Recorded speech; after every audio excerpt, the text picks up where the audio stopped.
इस वीडियो में हम लोग जनरेटर प्राइमरी वाटर सिस्टम के बारे में स्टडी करेंगे। इसके मेजर कंपोनेंट्स क्या क्या होते हैं वो सब वन बाय वन करके देखेंगे, और साथ में ये देखने वाले हैं कि इसका पर्पस क्या है, इसकी इंपॉर्टेंस क्या है, क्यों ये जनरेटर के लिए इतना ज़्यादा इंपॉर्टेंट है। हम लोग जानते हैं BHEL के यूनिट में जो स्टैंडर्ड यूनिट होता है 500 मेगावाट का, उस केस में ये जो इंस्टॉल्ड होता है ये होता है 8.5 मीटर पे, मतलब कि फर्स्ट फ्लोर टरबाइन बिल्डिंग में, और 17 मीटर पे हमारी टरबाइन होती है और जनरेटर उसी के साथ कपल्ड होता है। सो जनरेटर का जो हाइट हो गया, एलिवेशन हो गया या फ्लोर हो गया, वो 17 मीटर हुआ, और PW प्राइमरी वाटर सिस्टम जो जनरेटर वाला है वो हो गया 8.5 मीटर पे। इसका मतलब जो कुछ भी यहाँ पर वाटर का केमिकल ट्रीटमेंट हो रहा होगा और पंप हो रहा होगा, वो यहाँ से 8.5 मीटर से लेकर 17 मीटर में जा रहा होगा जनरेटर के अंदर। जनरेटर के अंदर ये जाता है और जनरेटर को कूल करता है। सो जनरेटर के अंदर कूलिंग के लिए क्या क्या मैकेनिज्म होती है। सपोज ये जनरेटर है, इस जनरेटर के अंदर एक रोटर पार्ट होता है जो रोटेशन करता रहता है, एक स्टैटर पार्ट होता है जो स्टैटिक सिचुएशन में रहता है। इन दोनों के बीच में मैग्नेटिक फ्लक्स कट होता है जिसके कारण करंट प्रोड्यूस होती है, वोल्टेज डेवलप होता है, करंट प्रोड्यूस होती है। नाउ जो रोटर पार्ट है इसकी भी हमें कूलिंग करनी होगी, इसकी भी कूलिंग की रिक्वायरमेंट है, और जो स्टैटर पार्ट है वो भी हिट होगा और इसकी भी कूलिंग की रिक्वायरमेंट है। सो दोनों को कूल करने के लिए जो सिस्टम हम लोग अप्रोच करते हैं, जो सिस्टम हम लोग चुनते हैं, वो कुछ इस तरह का है कि रोटर पार्ट को हम लोग कूल करने के लिए हाइड्रोजन गैस का यूज़ करते हैं, H2 गैस का यूज़ करते हैं। सो हाइड्रोजन जनरेटर के अंदर जो है हाइड्रोजन गैस, उसको एक स्पेसिफिक प्रेशर में फिल कर दिया जाता है और ये हाइड्रोजन गैस जनरेटर के रोटर पार्ट को कूल करता रहता है। बट स्टैटर पार्ट को कूल करने के लिए हम लोग कॉपर कॉइल्स के थ्रू, कॉपर पाइप्स के through, a set of pipe होता है जो चारों तरफ होता है जनरेटर के, उसमें लाइक अगर ये जनरेटर का फ्रंट फेस है तो कुछ इस तरह से दिखेगा, बहुत सारा मल्टीपल पाइप्स हैं जो कॉपर ट्यूब्स हैं। ये ट्यूब्स के थ्रू हम लोग रोटर के जो स्टैटर पार्ट है उसके आसपास से इसे पास कराते हैं अलोंग द एक्सिस। इसमें ये वाटर इंटर करता है, प्राइमरी वाटर, और ये स्टार्टर को कूल करने का काम करता है। सो बहुत ही क्लियर है। स्टार्टर को अगर कूल करना है, स्टार्टर कूलिंग के लिए हम क्या यूज़ करें, हम लोग वाटर का यूज़ करें, प्राइमरी वाटर। प्राइमरी वाटर जो होता है वो डीमिनरलाइज्ड वाटर होता है। और रोटर को अगर कूल करना है, रोटर को कूल करने के लिए हम लोग यूज़ कर रहे हैं H2 गैस का फीड करके जनरेटर के अंदर। सो यहाँ पर जो जनरेटर प्राइमरी वाटर सिस्टम है इसका काम है स्टार्टर को कूल करना। यहाँ पर दिख पा रहा है स्टार्टर वाइंडिंग है। इनको कूल करने के लिए जो वाटर यूज़ होता है केमिकली ट्रीटेड वाटर होना चाहिए, डीमिनरलाइज्ड DM वाटर होना चाहिए, उसका यूज़ करते हैं स्टार्टर वाइंडिंग को कूल करने के लिए। साथ में मेन बुशिंग जो होता है उसमें भी बहुत सारे हीट जनरेट होते हैं। सो मेन बुशिंग जो RSNT है, जिसमें कि करंट जनरेट हो रहा है, करंट जनरेट होकर यहाँ से पास करता है आगे की तरफ, जनरेटर से निकल के ये ट्रांसफार्मर की ओर जाता है। इसको भी कूल करने के लिए जो यूज़ होता है वाटर, इसी सेम वाटर सिस्टम का यूज़ करते हैं। सो अब हम लोग देखेंगे इस सेटअप में क्या क्या है। सबसे पहले जो जनरेटर रखा हुआ है ये टरबाइन एंड हो गया, ये टरबाइन से कपल्ड है जनरेटर। सो एक बार फ्लो डायग्राम देख लेते हैं। ये टैंक है जिसमें जो जनरेटर के टॉप में रखा हुआ यू शेप्ड का टैंक, ये यू शेप्ड के टैंक में प्राइमरी वाटर पहले से फिल्ड है। यहाँ से सक्शन खींचता है पंप, पंप सक्शन खींचता है 8.5 मीटर पे। दो पंप लगे हुए हैं A and B, दोनों में से कोई एक रनिंग होगा, एक स्टैंड बाय में होगा। यहाँ से निकलने के बाद ये हाई प्रेशर से डिस्चार्ज करता है। इसकी प्रेशर लगभग डिस्चार्ज में 7 to 8 kg होती है। प्रेशर से डिस्चार्ज करने के बाद ये जाता है कूलर में, कूलर में जाता है, और दो कूलर में से एक कूलर सर्विस में रहती है, कूल होता है। कूल होने के बाद ये फाइनली आगे की तरफ जाता है और फिल्टर में इन करता है। फिल्टर में एक फिल्टर सर्विस में रहती है, एक स्टैंड बाय में रहती है। फिल्टर से फिल्टर होने के बाद निकल के ये फाइनल रेडी हो जाता है दोबारा से जनरेटर में इन करने के लिए। यहाँ से ये टॉप में जाएगा 17 मीटर फ्लोर में, और जनरेटर के इनलेट साइड में जाएगा। जो फ्रंट फेस होता है वो इनलेट साइड हो गया। वहाँ जाके एक कॉमन हेडर के थ्रू स्मॉल ट्यूब्स में, बहुत मल्टीपल ट्यूब्स होते हैं कॉपर के, सरकमफेरेंसली होते हैं जनरेटर के, अलोंग द एक्सेस ये मूव करना शुरू करता है वाटर कॉपर ट्यूब्स के अंदर से। कॉपर ट्यूब के अंदर से मूव कर रहा है। मूव करने के बाद ये कूल करता है स्टार्टर को, वहाँ स्टार्टर को कूल किया। स्टार्टर को कूल करने के बाद फाइनली ये रेयर एंड हेडर में, टरबाइन साइड वाले एंड हेडर में ये कलेक्ट होता है। कलेक्ट होने के बाद ये फिर से दोबारा टैंक में चला जाता है। सो प्राइमरी वाटर टैंक से स्टार्ट हुआ था, पंप ने सक्शन लिया, पंप सक्शन लेने के बाद कूलर में गया, कूलर में कूलिंग हुई, उसके बाद फिल्टर में गया। यहाँ पे अगर कोई भी फॉरेन मटेरियल या कुछ भी अनवांटेड पार्टिकल्स मिक्स हो गए हैं वो फिल्टर होगा, और फिल्टर होने के बाद फिर से वापस से रेडी हो गया है जनरेटर के स्टार्टर में कूल करने के लिए, एंट्री के लिए। फिर कूल करता है जनरेटर, स्टार्टर को कूल करने के बाद हॉट हो जाता है, और हॉट वाटर दोबारा से इस जनरेटर टैंक में कलेक्ट होता है। सो टोटल अगर मेन जो लाइन है उसके सेटअप में देखेंगे तो एक पंप है जिसका काम है ये फ्लो स्टेब्लिश करके रखना, फ्लो मेंटेन करना बहुत इंपॉर्टेंट होता है। इसकी flow about 50 to 60 metre cube per hour की होती है टोटल फ्लो। सो ये फ्लो मेंटेन करने का काम पंप का है, और प्रेशर भी मेंटेन करता है, प्रेशर के कारण ही फ्लो हो पा रहा है। उसके बाद एक इंपॉर्टेंट हो गया कूलर, कूलर में कूलिंग हो रही है क्योंकि ये बार बार स्टार्टर को जाकर कूल कर रहा है तो ये खुद हीट अप हो जाएगा। इस केस के लिए इस वाटर को कूल डाउन करना है, कूल करने के लिए हम लोग DMCW-TG या इक्विपमेंट कूलिंग वाटर TG का यूज़ करते हैं, हीट एक्सचेंजर, प्लेटेंट हीट एक्सचेंजर का यूज़ करते हैं। कूल होने के बाद फिल्टर लगा के रखें, कुछ भी अनवांटेड मटेरियल आ गया उसको फिल्टर करेंगे और दोबारा से इसको भेज देंगे। So main major basic cycle यही है। अब इसमें बीच में एक और एक्स्ट्रा साइकिल आती है, एक और पार्ट है, इसमें ध्यान रखेंगे कि ये जो जब PW प्राइमरी वाटर इनलेट कर रहा है जनरेटर में, वहीं पर एक स्मॉल सा टैपिंग लिया गया है, और ये टैपिंग चला गया है मेन बुशिंग के तीनों लाइन को कूल करने के लिए। जो R, S and T ये 3 पोल है जहाँ पे इलेक्ट्रिसिटी जनरेट हो रही है जनरेटर में, इन तीनों को भी कूल करने के लिए स्मॉल अमाउंट ऑफ वाटर चाहिए। उस फ्लो को यहाँ मेन लाइन से ही हमने टैप किया, और टैप करके 3 डिफरेंट लाइन निकाल दिए। इसकी जो फ्लो होती है R, S and T की, मेन बुशिंग की, जिसको कूल करने के लिए, उसकी फ्लो की वैल्यू लगभग 1.5 to 1.7 metre cube per hour होती है। और जो मेन स्टार्टर वाइंडिंग को कूल करने के लिए जो हमें फ्लो की वैल्यू चाहिए वो approx 50 to 60 metre cube per hour की रिक्वायर्ड होती है। इस दोनों को ये पंप प्रोवाइड करता है, मेन लाइन प्रोवाइड करती है ना। इसमें बीच में एक और बहुत इंपॉर्टेंट लाइन है, उसे ध्यान से देखना है कि वो लाइन क्या कर रहा है। वो केमिकल पैरामीटर को कंट्रोल करता है। हमें पता है कॉपर ट्यूब्स है, कॉपर ट्यूब्स है, और ये कॉपर ट्यूब्स भी हाई टेम्परेचर जोन में है। सो कॉपर ट्यूब्स को बचाने के लिए हमें कंडक्टिविटी बहुत इंपॉर्टेंट है। कंडक्टिविटी अगर हमारा कंट्रोल में नहीं रहेगा उस केस में क्या होगा, करंट लीकेज होगा और जनरेटर में अर्थ फॉल्ट आ सकता है। सपोज कंडक्टिविटी हाई हो गया, उस केस में करंट लीकेज होगा, जो जनरेटर में इतना ह्यूज करंट जनरेट हो रहा है वो लीक कर सकता है, और ये हमारे लिए प्रोटेक्शन, ये हमारे लिए डेंजरस हो सकता है। इस केस में ये हमारे लिए डेंजरस हो सकता है, इस केस में जनरेटर अर्थ फॉल्ट में ट्रिप भी कर सकती है। सो कंडक्टिविटी को कंट्रोल करना एक बहुत ही इंपॉर्टेंट पैरामीटर है प्राइमरी वाटर सिस्टम का। एक ये हो गया, दूसरा हो गया क्योंकि कॉपर ट्यूब है, इसमें अगर एसिडिक वाटर हल्का सा भी जाएगा एसिडिक नेचर का तो ये कोरोजन करा सकता है।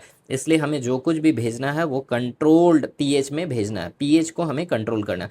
पीएच जनरली स्लाइटली बेसिक होना चाहिए अगर कॉपर ट्यूब्स यूज़ हो रहा है तो हमें पीएच कंट्रोल करना और कंडक्टिविटी कंट्रोल करना, इन दो को कंट्रोल करने के लिए हम लोगों ने यहाँ पे एक सिस्टम बना कर रखा है इस प्राइमरी वाटर सिस्टम में। उसे ध्यान से देखते हैं, ध्यान से देखेंगे ये जो टैपिंग बाईपास वाली फ्लो लाइन है वो कहाँ से स्टार्ट हो रही है और किस तरह से ये मेन लाइन में आके मिक्स हो रही है। सो हमारा फिल्टर के बाद जो प्रेशराइज्ड वाटर है वो निकल के फाइनली फिल्टर के बाद इस डायरेक्शन में चला जा रहा था, इनलेट में जनरेटर के जो कूलिंग के लिए जाएगी। यहाँ पे से एक लाइन टैप करते हैं हम लोग, ये लाइन टैप टैप करने के बाद ये इस डायरेक्शन में आती है, इस डायरेक्शन में ये आयन एक्सचेंजर में जाती है। आयन एक्सचेंजर एक ऐसा फिल्टर है जिसमें क्या हो रहा है ना कि जो भी आयंस एक्स्ट्रा होगी वो उसे ट्रैप करेगा और कंडक्टिविटी को कंट्रोल करेगा। So basically ion exchanger filter जो है वो कंडक्टिविटी को कंट्रोल करने के लिए दिया गया है बाय ट्रैपिंग द आयन जो भी प्रेजेंट होगा वाटर में। सो एक small amount of water flow इधर से टैप करके, मेन लाइन से टैप करके फिल्टर के बाद निकाल कर आयन एक्सचेंजर में लेके जाते हैं। आयन एक्सचेंजर से वो ट्रैप किया उसने, फिर आगे गया, आगे जाने के बाद ये फाइन फिल्टर नाम के एक फ़िल्टर में जा रहा है। सो ये जो जा रहा था रास्ते में, इसमें एक NaOH डोजिंग पंप भी लगा हुआ है। एक लाइन है जो NaOH डोजिंग टैंक में NaOH का सॉल्यूशन है, वहाँ से पंप इसमें एक स्मॉल अमाउंट ऑफ NaOH को पुश कर रहा है। ये फ्रीक्वेंटली एक इंटरवल पे कट इन कट आउट होता रहता है। इसके कारण क्या हो रहा है, NaOH डोजिंग में मिक्स होने के कारण पीएच वो कंट्रोल में रहता है। सो पीएच कंट्रोल करने का काम कौन कर रहा है, NaOH डोजिंग कर रहा है, जिससे कंडक्टिविटी थोड़ी बढ़ेगी क्योंकि ये आयन ऐड करा। आयन एक्सचेंजर क्या कर रहा है, ये आयन मतलब कंडक्टिविटी को कंट्रोल करने का काम कर रहा है। सो इन दोनों के बैलेंस से एक ऑप्टिमम केमिस्ट्री रेडी हो रही है इस वाटर की। उसके बाद ये एक फाइन फिल्टर में जा रहा है जहाँ पे और प्योर क्लीनिंग हो रही है वाटर की, क्योंकि ये आयन एक्सचेंजर और एनएच डोजिंग के बाद से आ रहा है, तो कुछ इम्प्योरिटीज़ इन्वॉल्व हो सकती है। और ये फाइनली आके कहाँ चला जा रहा है, सक्शन में ऐड हो जा रहा है पंप के, जो यहाँ से सक्शन ले रहा था। सो ये जो हमारा पाथ बना है, जो बाईपास लाइन बनी है, एक स्मॉल अमाउंट ऑफ फ्लो को हम लोगों ने डाइवर्ट किया और आयन एक्सचेंजर में कंडक्टिविटी को कंट्रोल कराया, जहाँ पे आयन ट्रैप हो जा रहा है फिल्टर में। उसके बाद एनएच डोजिंग को ऐड किया, जहाँ से पीएच कंट्रोल करेंगे, और इन दोनों के ऑप्टिमाइजेशन के बाद फाइन फिल्टर में भेजेंगे। और फाइन फिल्टर से होने के बाद ये कहाँ ऐड हो जा रहा है, जाकर मेन पंप के सक्शन में ऐड हो जा रहा है। ये जो टैप लाइन है या बाईपास लाइन है, इसकी फ्लो को हम लोग लगभग 25 लीटर पर मिनट का मेंटेन करते हैं। इसकी फ्लो कम होती है। ये एक टैप लाइन है, बस इसका मेन यूज़ हो गया केमिस्ट्री को कंट्रोल करना, मतलब पीएच को कंट्रोल में रखेगा और कंडक्टिविटी को चेक में रखेगा, जितना रिक्वायर्ड है प्लांट के या डी इस वाटर के, जो वाइंडिंग को हमारे कॉपर कॉइल्स को और ट्यूब्स को ख़राब ना करे, उसके लिए। सो नॉर्मली क्या हो रही है, एनएच डोजिंग की जो cut in cut out frequency होती है वो 20 से 30 मिनट की होती है। मतलब हर 20 से 30 मिनट के इंटरवल्स पे ये एनएच डोजिंग का डोज पंप कट इन करता है और कट इन करके इसमें ऐड करता है और कंडक्टिविटी को ये कंट्रोल लेता है। इसका स्टार्ट एंड स्टॉप जो है वो एन पीएच वैल्यू और कंडक्टिविटी के अकॉर्डिंगली ही प्रोवाइड किया जाता है। और एनएच जो आयन एक्सचेंजर है, जो आयंस को ट्रैप करके कंडक्टिविटी को कंट्रोल कराए, इसमें एक हमेशा बाईपास लाइन प्रोवाइड की जाती है, जिससे टैपिंग करके एक स्मॉल अमाउंट ऑफ वाटर आ रही है। सपोज हमारा कंडक्टिविटी इंक्रीज हो रहा है, तो हम लोग क्या करेंगे, यहाँ एक वाल्व होता है, उस वाल्व को जाके थोड़ा सा ज़्यादा ओपन कर देंगे। उससे जो बाईपास लाइन का फ्लो है वो 25 से 30 लीटर पर मिनट या 35 लीटर पर मिनट कर देंगे। उसके कारण क्या होगा, ज़्यादा आयन एक्सचेंजर जो वाटर ट्रीटमेंट है वो बढ़ जाएगा, उसकी फ्लो बढ़ जाएगी, सो कंडक्टिविटी और अच्छे से कंट्रोल हो पाएगा। अगर कंडक्टिविटी बहुत ज़्यादा कम हो रही है और एसिडिक नेचर का हो जा रहा है, उस केस में एनएओएच डोजिंग की ऑटो कट इन फ्रीक्वेंसी से खुद ही वो कंट्रोल किया जा सकता है, जो लॉजिक में प्रोवाइड की गई है। या फिर हम लोग इसके फ्लो को थोड़ा कम कर सकते हैं, जिससे कंडक्टिविटी फिर से अपने ऑप्टिमम रेंज में रहेगा। नाउ हम लोगों ने देख लिया है कि मेन मेन कंपोनेंट्स क्या क्या हैं प्राइमरी वाटर सिस्टम के। प्राइमरी वाटर पंप है, ये दो होता है। सक्शन ये कहाँ से ले रहा है, U shaped primary water tank से, जो इंस्टॉल्ड है जनरेटर के अबव। और ये डिस्चार्ज कहाँ कर रहा है, ये इसकी डिस्चार्ज प्रेशर हो रही है 8 kg/cm²। और ये डिस्चार्ज करने के बाद पूरी वाटर कूलर में जा रही है, पीएचई प्लेटेंट हीट एक्सचेंजर में जा रही है, जहाँ पर वो कूल डाउन हो रही है। वाटर कूलर जो पीएचई है हमारा, जहाँ पर वाटर कूल होने के लिए जा रहे हैं, रेगुलरली ये जाते रहेगी साइक्लिक वाटर में और कूल होते रहेगी। और इसको कूल करने के लिए हम लोग ECW equipment cooling water TG turbine side का यूज़ करते हैं। तो दो पीएचई भी है, जिसमें से एक सर्विस में रहेगा और एक स्टैंड बाय में रहता है। फिल्टर हो गया, मेन फिल्टर एक हो गया जिसमें दो है, एक स्टैंड बाय और एक सर्विस में रहेगा। ये मेन लाइन का फिल्टर होगा। आयन एक्सचेंजर ये एक रहता है और इससे हमेशा एक small amount of water tap करके जा रहा है, जो आयन को कंट्रोल करता है और कंडक्टिविटी को चेक में रखता है। एक फाइन फिल्टर हो गया, ये आयन एक्सचेंजर के जस्ट बाद हो गया, ये डोजिंग के बाद है। आयन एक्सचेंजर और डोजिंग के बाद है ये। और ये चेक करके रखता है कि अगर स्मॉल इंप्योरिटीज़ यहाँ इन्वॉल्व होती है तो उसको फिल्टर करके ये बाईपास लाइन से भेज पाए। एनएच डोजिंग पंप है। एनएच डोजिंग पंप एक स्मॉल सा पंप है जो NaOH सॉल्यूशन को डोज करता रहता है हर इक्वल इंटरवल टाइम पे, control the pH and to control the conductivity of water. No, primary water tank तो हमें पता ही है, यू शेप टैंक होता है, जनरेटर के ऊपर होता है, व्हाइट कलर का होता है। जनरेटर का ओपन कंडीशन का डायग्राम है। ये जो ऊपर में दिख रहा है ये यू शेप टैंक है, ये प्राइमरी वाटर टैंक हो गया, पीडब्ल्यू टैंक, जिसमें आके वाटर स्टोर होती है और यहीं से हमारा प्राइमरी वाटर सिस्टम का जो पंप है यहीं से सक्शन खींचता है। ये इसकी डायमीटर है और इसमें काफ़ी सारा वाटर स्टोर हो सकता है। इसके टॉप में जो है N2 गैस हम लोग फिल करके रखते हैं। N2 गैस को एक स्लाइड प्रेशर में रखते हैं, स्लाइड गेज प्रेशर में 0.12 0.2 0.3 kg/cm² का प्रेशर मेंटेन करके रखते हैं। इसमें प्रेशर मेंटेन करके N2 गैस का रखने के लिए इंपॉर्टेंट इसलिए है ताकि N2 गैस इनर्ट होता है, ये रिएक्शन नहीं करेगा हमारे प्राइमरी वाटर से। और साथ में स्लाइड गेज प्रेशर ये इंश्योर करेगा कि कभी भी अगर रिक्वायरमेंट होती है, वाटर ज़्यादा खिंचाता है सक्शन के कारण, तो ये उस गेज प्रेशर में वैक्यूम क्रिएट नहीं होगा, क्योंकि गेज प्रेशर है थोड़ा सा ये स्लाइटली खिंचा जाएगा, N2 एक्सपेंड करेगा गैस जो है, और क्योंकि गेज प्रेशर है तो ईजिली ये सक्शन को अलाउ करेगा। अगर अगर यहाँ पर वैकेंट रहता, उस केस में क्या होता, जब पंप सक्शन लेता, सक्शन लेने के टाइम में ये जो वैकेंट पार्ट है वहाँ पे वैक्यूम क्रिएट होती है और पंप के लिए डिफ़िकल्ट होता सक्शन लेना। इसलिए इस टैंक के टॉप में हम लोग N2 को स्लाइड प्रेशर 0.2 kg 0.3 kg पर cm² का N2 प्रेशर मेंटेन करते हैं। इनर्टनेस हो गया एक फैक्टर, और दूसरा फैक्टर आ गया कि जब सक्शन होगा तो ईजी सक्शन प्रोवाइड कर पाएंगे, क्योंकि हमारे पास एक स्मॉल सा गेज प्रेशर का एडवांटेज है। उसके बाद ये जो पार्ट हो गया ये जनरेटर है, इसका सामने का कवर ओपन है, और कवर ओपन होने के बाद ये जो पार्ट है जो खाली दिख रहा है ब्लैंक, यहाँ पे होगा रोटर। रोटर पार्ट आ गया यहाँ पे। और ये जो पूरा पार्ट दिख रहा है हम लोगों को, ये पूरा सर्कमफेरेंशियल पार्ट, ये है स्टार्टर। अब स्टार्टर में ध्यान से देखेंगे पास से जब, तो ये सारा जो एक एक दिख रहा है ये सब कॉपर ट्यूब्स है, एक्सियली फिट है। और ये जो ब्लैक कलर की वायर्स दिख रही है इससे ही प्राइमरी वाटर इन कर रहा है, प्राइमरी वाटर आ रहा है। और ये सर्कमफेरेंशियली